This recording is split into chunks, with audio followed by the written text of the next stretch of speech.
We're on our drawers. Look, I did this temporarily for now. We're going to come back to this. I didn't even clean it. We'll clean this up, clean these corners so we can take the galvanizing off so that I can get a weld in. And I'll weld up here, weld up there, and make this strong again. There was a bit of a gap, just stick a welding rod in there and then weld that together. That'll do that trick, and then smooth it. So the next one will sit on top of here. And then because it's connected in the corners and to itself, the weight will bypass this cupboard. So this cupboard will have its own weight in, and this cupboard will have its own weight, but will be standing on there. Meanwhile, it was a bit close. I've been sort of mauling this around and it was a bit close, and what's happened after messing with it, I've discovered that the top was moving over here. So I got a little piece of wood. A little piece of wood is just going to slither up there. Just there, but not quite as big as that. You know, always the piece you want isn't quite the right piece. So we had all that planking in, didn't we? So we're going to use the bandsaw, and we're going to cut 2 strips out of here, slightly thinner than this.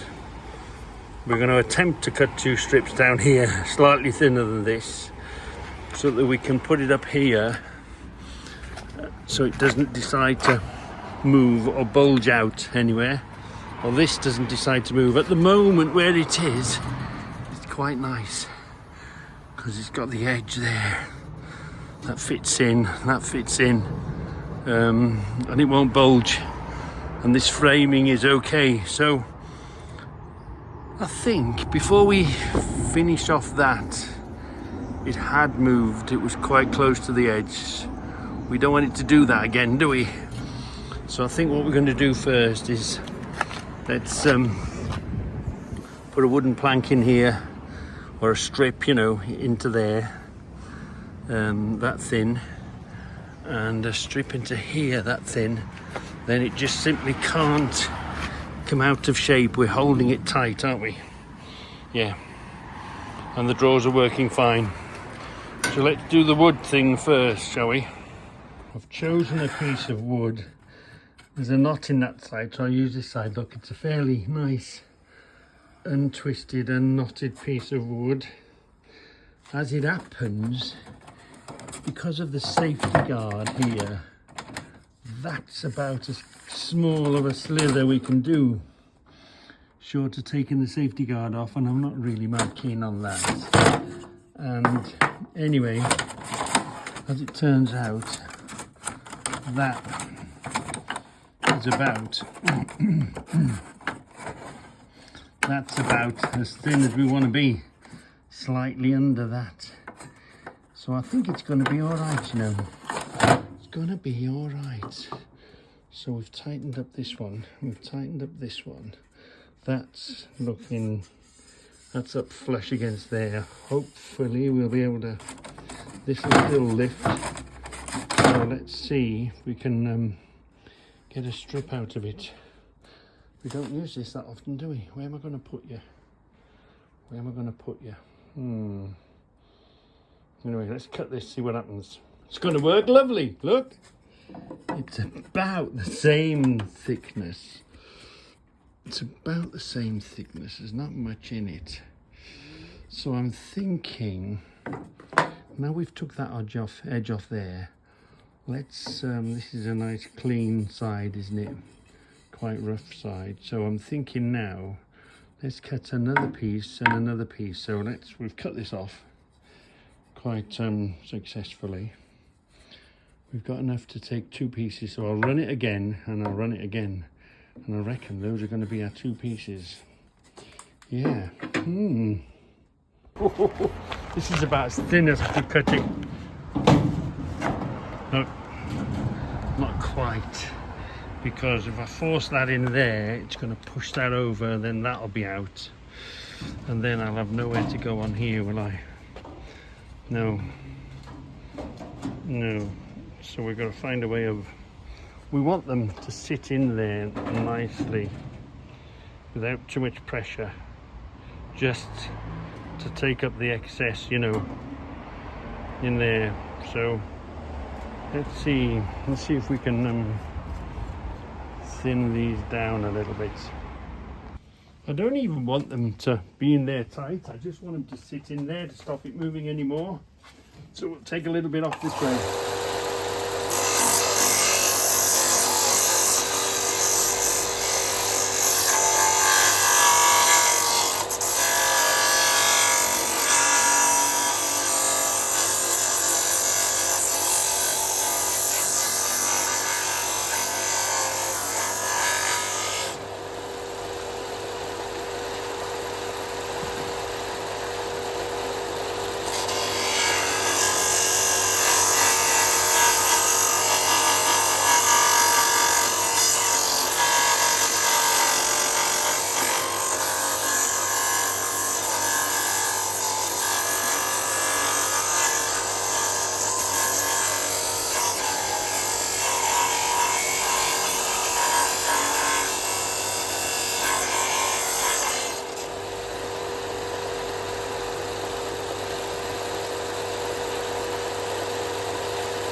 I know my fingertips were in grave danger of just slipping over the top, so I was well aware of that. Ooh, let's see. I think this is going to do the trick.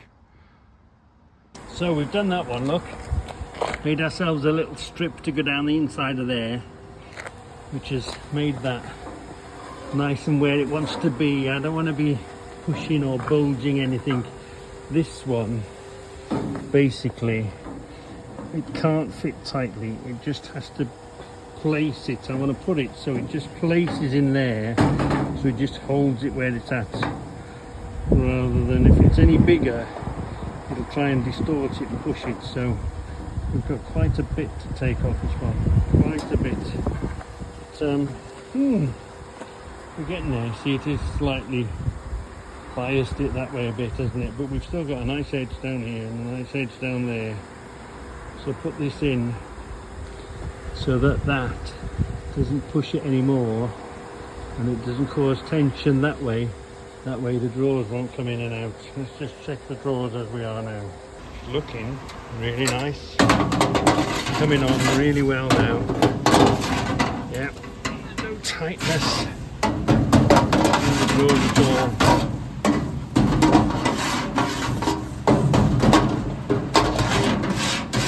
See, really, we could do with bringing it up, couldn't we? No, mind, that's all right. No opening on the floor, but that's going to be the drawer of doom, the very bottom drawer of the bottom of doom, isn't it? So anyway, no, I think we're doing okay, but don't put any excess pressure on here. No, because the back corner is well tight into the corner. We made that to do that, didn't we? So it's coming on nicely. Coming on nicely. Look, it pushed it in ever so slightly. Ooh, it'll fit up here. Just not. No, we've got to take that out somehow and thin it even more. Yeah, take that out, thin it even more. That's a lot better. Yeah, that's a lot better. Yeah, and that's fitting. Still got a bit of wiggle room in them.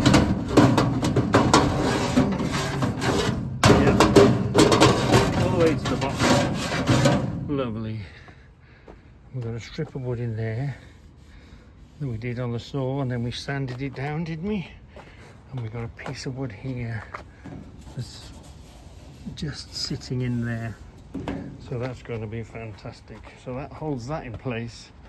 So now we'll clean this up, get some welds in here, make this good and strong. So we're going to use a little baby flap disc now. Handy for getting in these corners, and wood is okay, but you get covered in dust, don't you?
Is that on or off?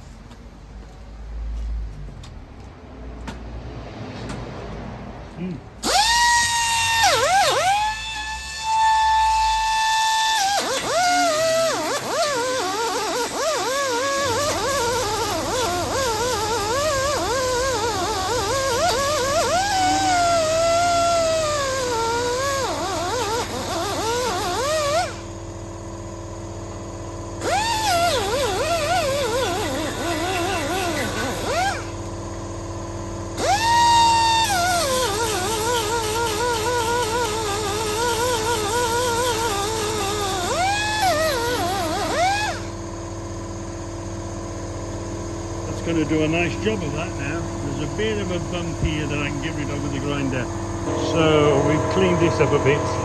We've cleaned that up a bit. We can come back and weld that now. It's nice and clean. That galvanizing is going to be in the way. Do that there, do that there. Come inside here. Because I've done it there. I've not got much of a grip here. So it's going to have to rely on the inside weld and the outside weld. But we'll just do everything in the corners now. Let's weld that up.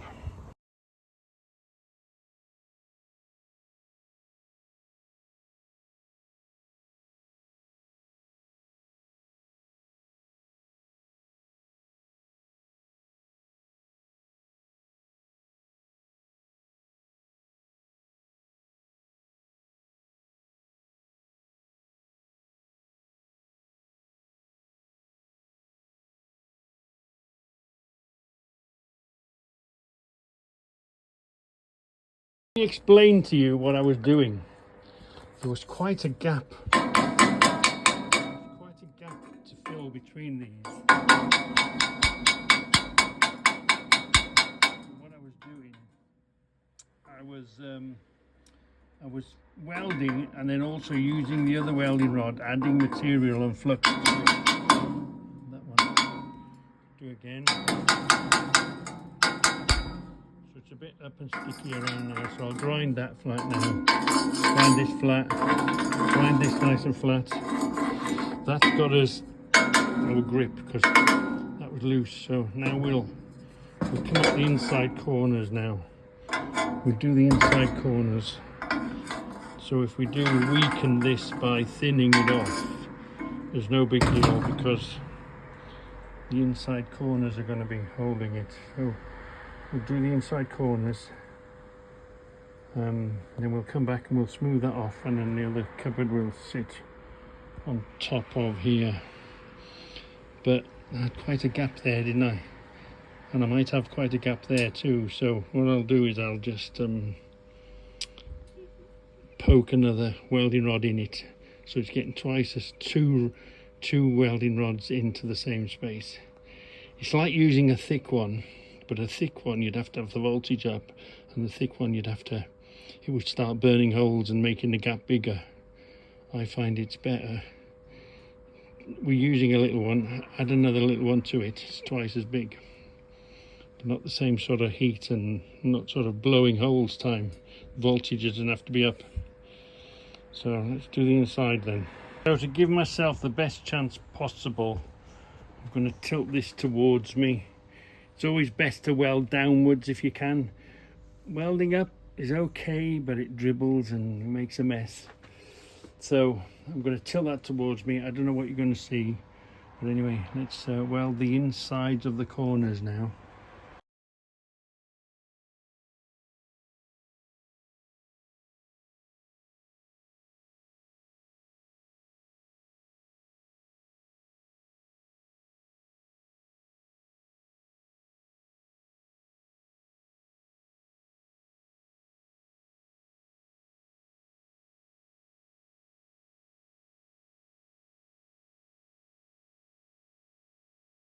Let's have a little recap whilst the welder is having a rest. Yeah, welded that together there. Got to finish that gap yet. We've done that, haven't we? Strengthened that, strengthened this. We've got to come back to this. We've got to weld that onto there. If you make everything stick everywhere, some of it's going to stick. So if you've only done, you know, a proper welder would, but don't be worried about not doing it right, because there's enough of this on here, it's going to stick forever, isn't it? So let's put that cupboard in before the weather comes. So it's going to be just fine, isn't it? There's plenty of room on these. We're going to make another wooden piece to fit in there. We might get away, because this is coming up, we might get away with the thicker bits down here. Just support that there. That's it in on the corners. Push that back in on the corners. That's going to be just fine. Now, I know you're all thinking, Reggie, why go to all this effort, all this bother? Well, remember, we paid 90 quid for three of them. We've only paid 30 quid each for these. I have done a mistake on the metal. I should have saved it, got it, scrounged it. I spent money on the metal. The metal cost me 80 quid. It shouldn't have. I should have collected more. I've put in an order with my scrapman neighbours. Get me as much angle iron as you can. I'm going to fill the stores with angle iron. So it was my fault for going to buy new ones. Even second hand, they're quite dear. But anyway, my argument for doing all this is you go and find me cupboards, and what price you're going to pay to put this many shelves in cupboards that are going to eventually hold this much weight. Don't just go and buy a good one of these and put it on top of another. It's not going to do the trick. I mean a proper strong one, like where you'd go, proper tool cabinet. What would a proper tool cabinet cost 300, 400, 500 pounds. I've been in Machine Mart, my goodness me. Don't get me wrong, they're strong and good, but this will do the same job. 30 quid for that one, 30 quid for that one. A bit of metal and a lot of enjoyment making it, a lot of fun. You know, every day's a school day. Yeah, every problem is a new problem to overcome. So, for what this is going to end up like, I'm going to take this off yet, smooth all that off. It's going to rain in a minute, and we're achieving. It's something to be making great, and it's going to last a long time. And when the old scrap man, when I kick the bucket, this is going to outlast me, isn't it?